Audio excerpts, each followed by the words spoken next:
Alright, hey guys. So, another truck talk. I understand that term has been coined already, but a student of mine used it in reference to these, so I'll go ahead and hijack it. Was approached by an individual last week and again this week who was trying to express their outrage or disappointment, whatever you want to call it, because we as a church did not focus a sermon on Charlie Kirk and stuff, despite the fact that we did talk about his family, we did pray for his family beforehand, and so on and so forth. For some reason, they just really felt like an entire sermon needed to be devoted to Charlie Kirk.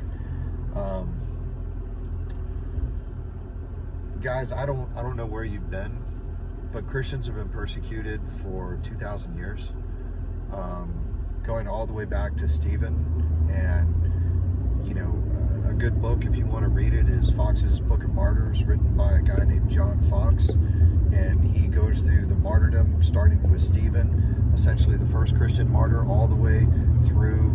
It's been revised several times to include stuff coming up into the 18th, 19th, 20th century and stuff.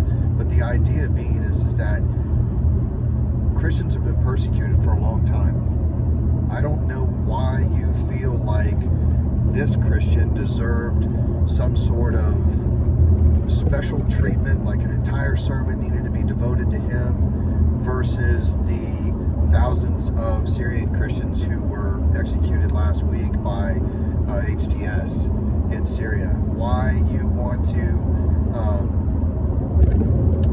focus on this versus the 21 Coptic Christians who died for their faith at the hands of ISIS. Christians are being persecuted everywhere. I would stress on or encourage you to do this.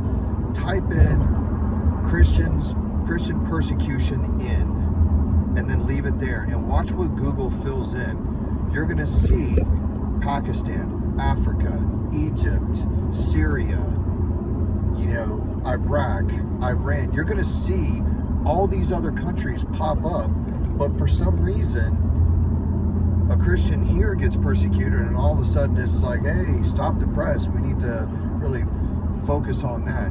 Guys, if you truly believe, as Charlie Kirk did, that the central focus of your life is Christ, then that's what Sunday is devoted to.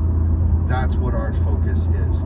And yes, we reference Charlie and we reference his faithfulness, but I'm not about to dedicate a Sunday service to Charlie Kirk. And I don't think Charlie would want that either, because it's not about Charlie Kirk. All of these people who have suffered, all of these people who have been persecuted, all of them died, including Charlie Kirk, died for their Savior and for their testimony. So don't get the cart before the horse. There's a reason, there's a message, there's a common theme that all of these guys shared, and it's not their political views, their moral views, or anything like that. Those are byproducts of their worldview, which was His kingdom come, His will be done, and a life that is modeled after that. So maybe temper that outrage a little bit, and try and get more focused on what it was they were actually teaching and stood for, rather than on the individual himself.